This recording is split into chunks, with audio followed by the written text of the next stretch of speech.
நேற்றைய முன்தினம் மதுராந்தகத்தில் ஒரு 15 வயது சிறுமியை 2 மனித மிருகம் பாலியல் வன்கொடுமை செய்து தப்பித்து விட்டார்கள்.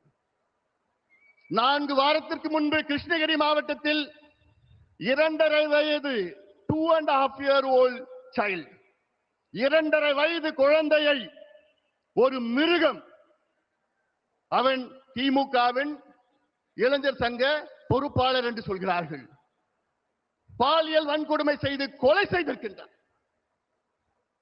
4 மாதத்திற்கு முன்பு கும்முடிப்பூண்டி பகுதியிலே ஆரப்பாக்கம் என்ற கிராமத்திலே 8 வயது குழந்தையை பாலியல் வன்கொடுமை செய்த ஒரு கொடூரன்.